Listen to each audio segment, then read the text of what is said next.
Ya nk'uko mubimenyereye ni Ella TV. Kora subscribe ukomeze gukurikirana ibiganiro bigiye bitandukanye byiza cyane hano kuri Ella TV. Uyu munsi turi kumwe n'umukobwa mwiza cyane hano nk'uko mubibona. Reka dutangire twibwira. Nitwa Kevin K, nkaba ndi umuhanzi uririmba indirimbo z'Imana ziramya zikanahimbaza Imana. Kevin K, watangira uturimbiraho gatoya?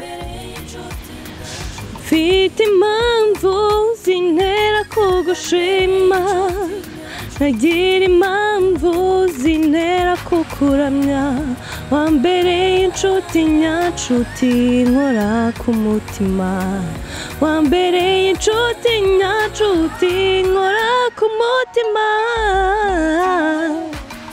Wow, nice voice. Kevin, waratangiye umuziki wawe ryari wa gospel? Natangiye kuririmba kuva kera ndi umwana muri Sunday School ufite imyaka 5, ariko natangiye ku giti cyanjye muri 2019 mu kwa mbere. Nibwo watangiye kuririmba nk'aho hari kariyeri? Ubundi naririmbaga mu magroup agiye atandukanye, tugakora indirimbo tukajya studio, ariko nahisemo gukora ku giti cyanjye muri uyu mwaka. Niki cyatumye wumva wakora ku giti cyawe nyuma yo kuba waragiye uca mu makorari cyangwa group atandukanye? Ikintu cyabiteye nuko nabonaga intumbero yanjye ari iri kure, inzozi zanjye zari kure, nkumva nyine aho nshaka kugera nzabikora ndi njyenyine, nkora njyenyine. Ni rero tandukaniro wabonye mu gukora wenyine no kuba warakoranaga n'abandi? Tandukaniro ryo rirahari. Hari igihe uba ufite nk'igitekerezo cyangwa se ibyo ushaka gukora, ukabona nyine abantu ntabwo bumva ibintu cyo kimwe, then ukabona hari ibintu muri wowe biri kugenda bigumamo bidasohoka neza nk'uko ubishaka. Yego. Ese ninde muntu waba warakwinspire agatuma ujya muri gospel? Kuva kera njye navuga ko ngomba kuba umuramyi, ndirimba indirimbo ziramya zikanahimbaza Imana, ko nakundaga kubona Aline Gahongayire, nasengeraga muri Zion Temple, then yari worship leader, ndibuka ko najyaga ntoroka nkirwaza ko ntago abana basenganaga n'abantu bakuru, nkirwaza kugira ngo njyemo gusa murebe, ko numvaga nshaka kuzamera nkawe ninkura nyine. Yego. Uvuze ngo niwe wakuze akwinspira Gahongayire? Yego. Gahongayire ni iki kintu ubona arusha abandi ba gospel? Barahari ba Gabi b'abakobwa tuye tubona, barahari benshi baririmba mu makorari abatera ibitero. We ni iki kindi ubona cy'umwihariko afite kurusha abandi? Jewe ukuntu mubona sinzi wenda niba kubera ko mukunda cyane ya Dono, ariko agira umutima w'urukundo, umutima w'impuhwe, arafasha, nkunda n'ukuntu n'imyandikire ye n'imiririmbire ye byose ndabikunda. Agira abakobwa inama ze nyine ndabikunda. Apart yo kuba Gahongayire kwinspira, ni iki kintu cyaguteye imbaraga n'ubwo kigitumye ugifite imbaraga zo kuba ukiri muri uyu murimo? Ikintu kinera imbaraga nta kindi gusa nuko mbikunda cyane, mama wanjye nawe aransapotinga, that's why ndabikunda cyane, mba numva ntabireka. Ishusho yawe ugiye kugira igitekerezo cyo gukora indirimbo yawe ya mbere, ubibwira mu rugo uburyo byari bimeze? Nabibwiye mama, arabikunda cyane ariko ntago yabyemeye, yumvaga ko gusa ndi mu bintu bya joke gusa. Abona ngiye studio, aravuga ati ubwo nyine ibintu bya studio ndabizi ni kwa kundi zagenda igaheramo, ariko aza kubona irasohotse nkoze na video yayo, ahita yemera ko nyine ibintu mubwira nyine bindimo tu, arambwira ati aranyemerera nyine ko nzajya nkomeza gukora n'ibindi. Iyo ndirimbo yari mfite impamvu. Igitekerezo cyavuye cyo kuba wayikora? Igitekerezo nararebye ndavuga yego mbaye mukuru noneho ahangaha ikintu nakora ndakeka mama ntago yambuza cyane, then ndayandika ndaririmba numva ndayikunze, mpita rero njya muri studio ndayikora. Studio ya mbere wakoreyemo waba wibuka? Yego ndayibuka, yitwa Bless World Music, iba i Gikondo. Yego. ese Kevin K akiri umwana yaduha ishusho y'ubuzima bwe uburyo yarabayeho, ese yaraderanjaga? Abantu bashobora kubona witonze cyane imbere ya kamera bakibaza ese ubuzima bwa gospel cyane cyane nkawe Kevin K bumeze gute kuva bakiri bato kugeza ahangaha? Mu bwana bwanjye ntago nakubaganaga cyane ko yari ngiye na petite sœur gusa, then ntago nakundaga kujya ahantu hari abantu benshi kuko ntago mama yabyemeraga, ni ukuvuga yaradufungiranaga cyane. Ntago rero navaga school mu rugo, kujya church ndi kumwe na mama, twangiza church dusubira mu rugo, school mu rugo baza kudufata dusubira mu rugo.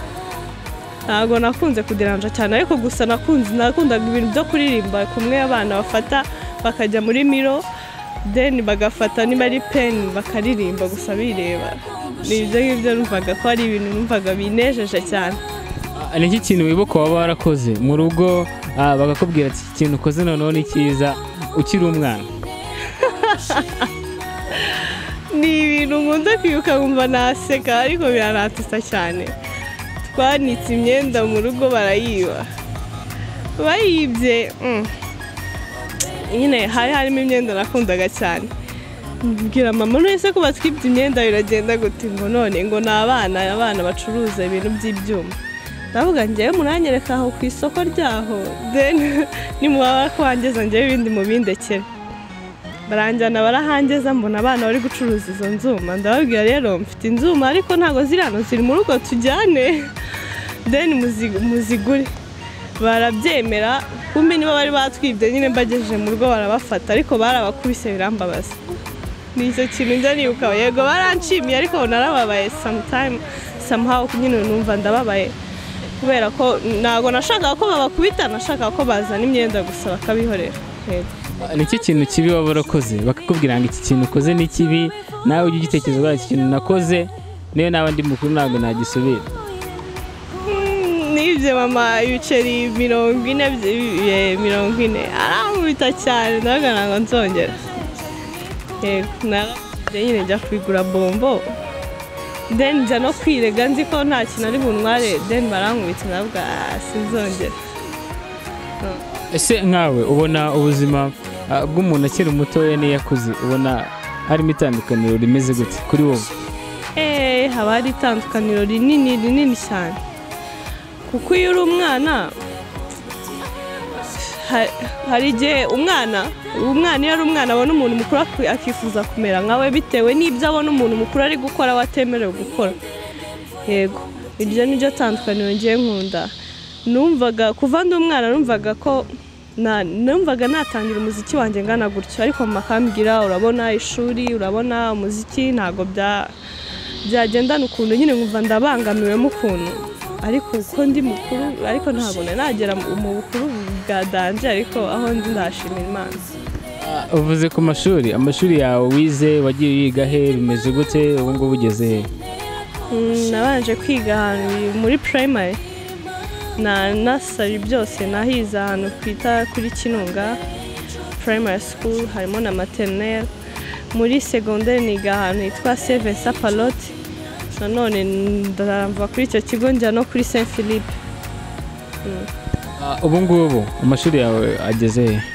Next year nzatangira university.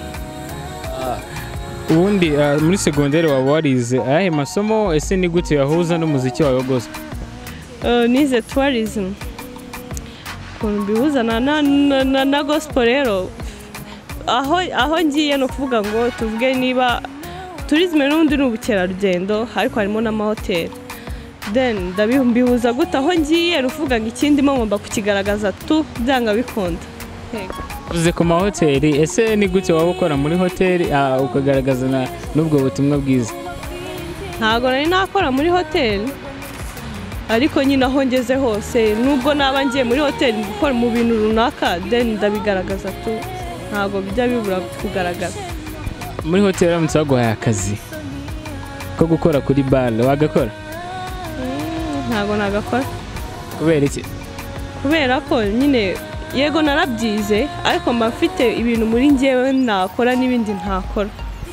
Ubwo urumva ko iyo mpano yawe irakurimita, kuko nimba ishobora gutuma wabona akazi kaguha amafaranga ukaba utagakora ubwo urumva itakuri ntabwo ari ukuvuga ngo ni n'impano yanjye gusa ni ukuvuga ngo amakaragita hari karagiteri ntabwo ari ukuvuga impano gusa hari n'ukundi kuntu umuntu aba ateye tukavuga ibingibi mu buzima nabikora ibindi mu buzima ntabwo nabikora.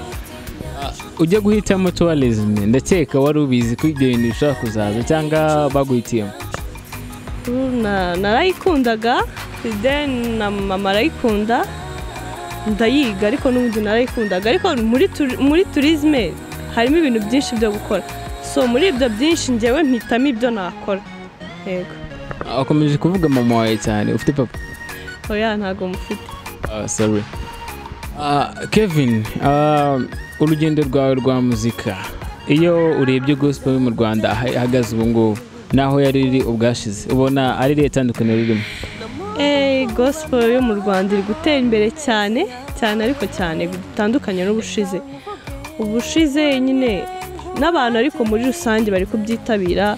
Umuhanzi nyarwanda uririmba indirimbo ziramye zikanahimbaza Imana akora concert abantu bakaza ari benshi mu gihe bitabagaho mbere, abantu bakayikunda mu gihe bitabagaho mbere, abantu ukabona abantu kuri YouTube bari kwitabira ku viewing ikintu bakakireba no gusubscribinga n'ibintu bishimishije n'uburyo bw'imyandikire n'imiririmbire nabwo buri kugenda bwaguka. Ese iyo ubonye abahanzi bari sekira n'abari gospel ukabona badakunda gukorana cyane cyane ibyo nakwita featuring, ubona ari ikihe kibazo gihari? Ubona ari ikibazo cyangwa ubona byakabayeho? aho ngaho ntago ikintu ngiye nkanjye Kevin ikintu navuga impamvu buri muntu wese cyane cyane abahanzi barimba gospel njyewe nkanjye Kevin nkora icyo umutima wanjye unyemeza gukora. Umutima wanjye numbwira cyangwa se ukanyemeza gukorana featuring n'umuhanzi uririmba sekira nzakorana nawe, nutabinyemerera nzaririmba ku bwanjye cyangwa se nkorane featuring n'abandi, ariko simvuze ko ubikoze namu blaming. Hoya nta ariko se ngiye mbonamo twanaririmbana nawe mfa kuba atakuvana muri gospel nkakujyane muri sekira. Niba awuririmba indirimbo ziramye zikanahimbaza Imana mukaririmbana nta kosa mbona. Ubu Marina azakubwira ashaka featuring mukajya muri studio kwa Made Beat mukayikora? Ari indirimbo ivuga Imana nabyemera titaye kuri background ye cyangwa uko bamuvuga. Ibyo ngiye nkanjye Kevin ntago bindeba, nubwo yaba ari umusinzi umeze ute ntago ari ngiye umujija. Umucamanza n'Imana ntago ngiye namucira urubanza, nta n'uburenganzira mbifiteho. Nakorana indirimbo nawe ibindi ntago ari ibyanjye n'ubuzima bwe ku giti cye n'Imana. Bivuze ngo ushobora no kuba wajya muri boîte ukabyina? Hoya ntago najyamo njyewe. Tubwiye se ko ushobora kuba ibikurimo ari byo by'ingenzi? Hoya nkubwiye yuko nukuvuga gukorana n'umuhanzi uririmba sekira njye nta kibazo byangiraho mfa kuba atamvana mu murongo wanjye njye nk'umuramyi. Ariko ugiye nawe muri boîte ntago abantu bakuvana mu nzira yawe? Ntago najya muri boîte, ntago nshobora.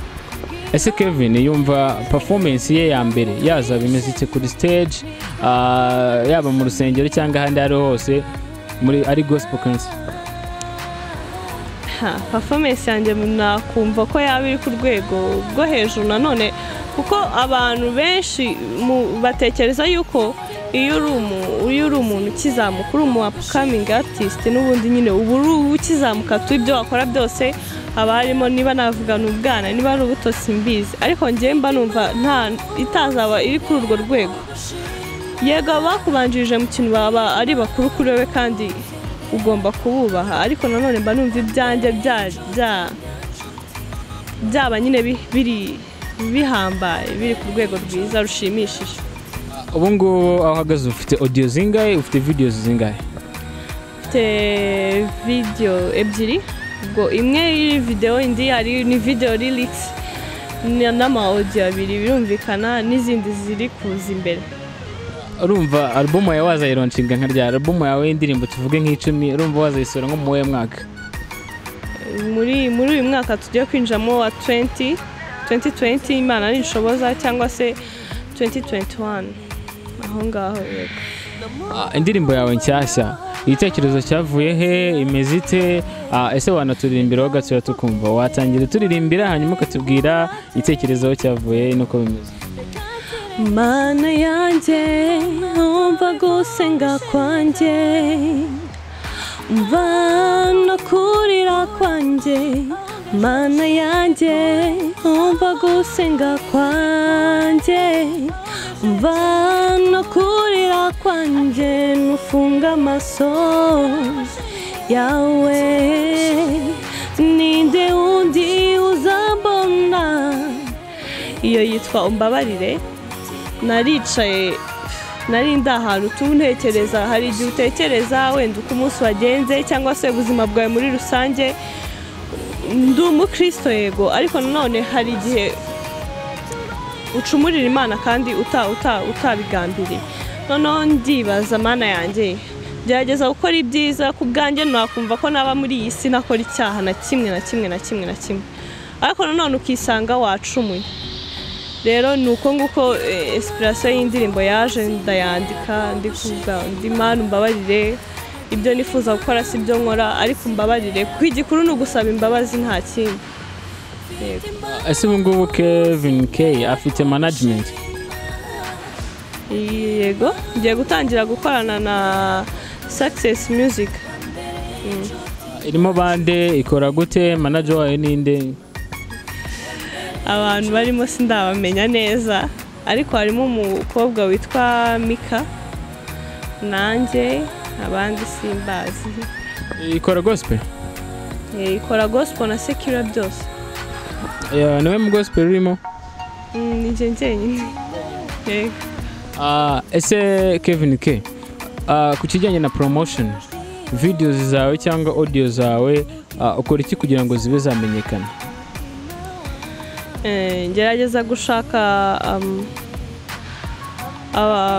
abantu kugira ngo bamfashe, ariko uko biri kose baramfasha tu.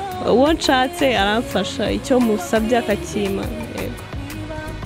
Ese ku kijyanye no kuba watangira gukora ikintu kijyanye na featuring, ukaba wakegera nka Patient Bizimana cyangwa Gahongayire wawe ufana, ese icyo ukigeze he? Ujye uyitekerezaho iki? Ubona bigoye cyangwa ubona kuri wowe ufite gahunda y'uburyo uzabikoramo? Ndabitekereza kandi ndabikunda, ariko ntago icyo ushaka wowe, ntago icyo ushaka mu buzima ariko kitakigikunda. Nakabyifuje, ariko nanone hari igihe ureba ukabona ibyo usaba, abo bisaba wenda ntago barabyumva neza, wenda baravuga turacyari hasi, ibintu nk'ibyo, ariko nta kibazo. Byose Imana iyo yashatse ko ugera ahantu urahagera, ariko nanone simvuze ko bitazaba, ariko mu gihe kiri imbere. Ese nyuma apati yo kuba warize tourism, yo kuba uririmba gospel, ni iki kintu ubona kindi washobora kuba cyakubaho nk'impano, kuvuga ngo impano nyuma yo kuba naririmba cyangwa nakora iki mfite n'iyi mpano? Impano rero njyewe ikintu nkunda kwiyumvamo, ntabwo ari uko nyiyumvamo, ahubwo nisanga cyambayeho nagikoze. Ni ukuba ndi mu ruhame nkatangira kuganira n'abantu, then muri uko kuganira simenye ukuntu natangiye kubigisha, duhugurana, twigishanya ibintu nk'ibyo ngibyo, kugirana inama no kubwiriza. Ubundi mu rusengero ndabwiriza, ndasemura, yego ndanaririmba. Bivuze ngo ushobora kuba future pastorine? Imana ibishatse cyangwa se ari wo muhamagaro wanjye. Yego. Okay, ndumva ari byiza cyane. Ese Kevin, ni iki kintu ubona hano hanze mu Banyarwanda gihari iki kibazo gituma bumva ko umukobwa wese ugiye muri gospel cyangwa umukobwa wese ugiye muri music aba afite kata nyinshi akina kugira ngo abe yasohora ibihangano bye? Iki kintu kivuga iki? Ni imyumvire itameze neza. Ni ikibazo cy'imyumvire njye niko mbibona, ariko nanone ntago nabablaming kuko babivuga gutyo kuko babona umubare munini ariko babigenza, ariko nanone ntago nabagira inama yo gukomeza bafite iyo myumvire. Bagomba guhindura imyumvire kuko ntago umuntu umwe cyangwa babiri cyangwa batatu ari kuvuga ngo u Rwanda rwose niko rumeze hoya. Kandi ibyo bintu ntago njyewe nabiha nk'aho ari ukuri 100% hoya byose biterwa nawe wowe nyirabyo ugiye mu muziki uko ubyitwayemo niwemera ko bagukinira hose ari kuvuga gutya ubwo nyine uzaba wabyemeye bazabikora nutabyemera nakundi ubwo muntu niwe ugomba kwifatira icyemezo no kuba responsable w'ubuzima bwe. Ese kuri wowe kujyanye n'ijambo ry'Imana wowe umupasiteri ry'ubwiriza ukumva urafashijwe? Kijyanye n'ijambo ry'Imana umupasita ubwiriza nkumva ndafashijwe. Hari my pastor arambwiriza ko nkumva wow ni byiza yitwa Pastor Michael akaba na Apotre Gitwaza. Yego. Niki kintu barusha abandi ba pasiteri kuko tubona amakoti yabo y'iki ngo niki kintu uvuga ngo iki kintu kabisa uyu munsi iki jambo yambwirije ntago nzaryibagirwa? Ikintu ngewe sinzi ikintu babarusha gusa nuko bambwiriza nkumva ndafashijwe nkumva wow nkumva ni byiza cyane. Hagize ikintu kigusaba kuba wahindura idini kakubwira ko ushobora kuba wajya muri Adventiste cyangwa muri ADPR sinzi nimba ADPR kimwe na usengera cyangwa mu mizimo iki kintu wumva ari ikihe kintu hagize umuntu condition iza ikabigusaba wabikora?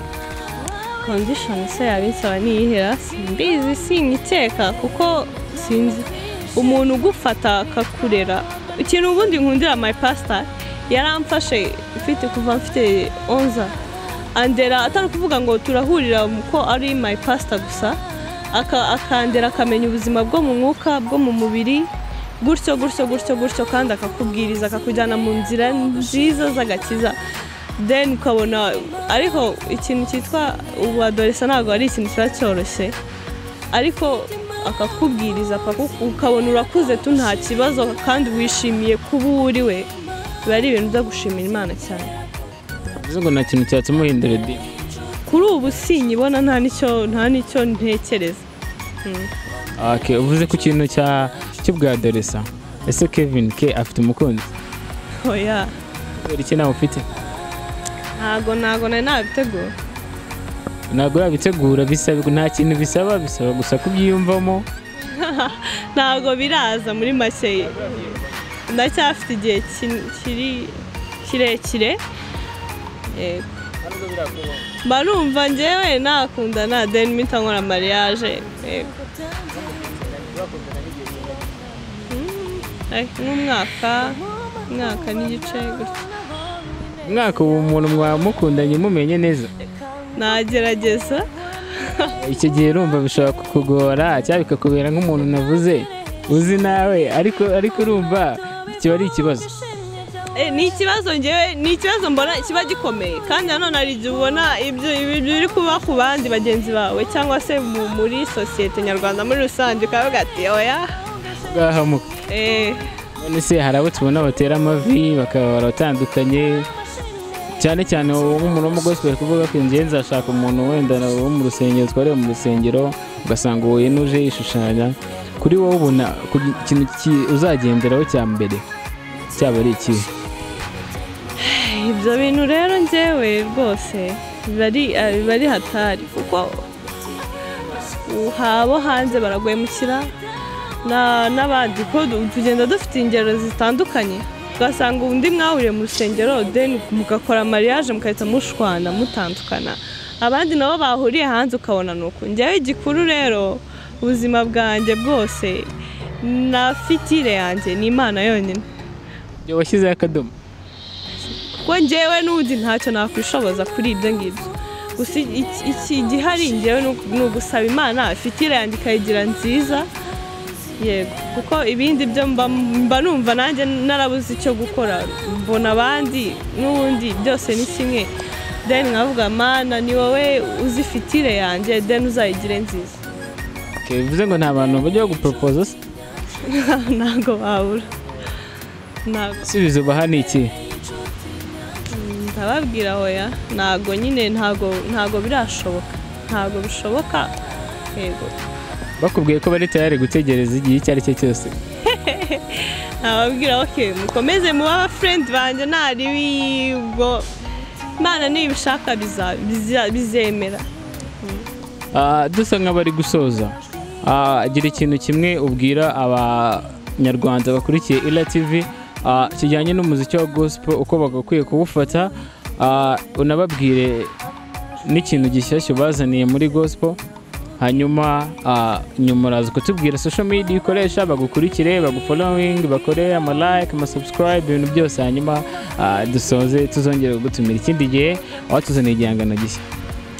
Ikintu nababwira bakomeze bashyigikire umuziki nyarwanda, nibo dufite, bajye bakunda umuziki w'aba gospel nkuko bafana aba secular na gospel nayo bayikunde kuko ni yabo. Abanyarwanda ni nk'abavandimwe, then bawuteza imbere, ntibakumve ko bashobora guteza cyane umuziki wo hanze kurusha uw'u Rwanda, kuko niba uri proud yo kuba umunyarwanda ugomba no kuba proud y'ibihangano byanyu nk'abanyarwanda, then mubateze imbere mu buryo bwose bushoboka. Yego, nzanye indirimbo yanjye nshyashya yitwa Mfite Impamvu, of course. Wanshaka kuri, mfite page yanjye yo kuri Facebook nitwa Kevin K. No kuri Instagram ni Kevin K 250. Yego, no kuri YouTube channel yanjye ni Kevin K. Dusozane kuri Ila TV, wakongera ukaturirimbiraho gatoya, hanyuma ukabwira abakurikiye Ila TV bagakora subscribe, bagakora na like, bakaduha na commentaire ku kiganiro cyawe ko bakumvise. Hari abashobora kuba bashaka featuring, ni ibintu byinshi cyane. Sawa, ndagusabye umbabarire, ndagusabye umbabarire. Akoze cyane ko witabiriye ikiganiro cyacu kuri Ila TV.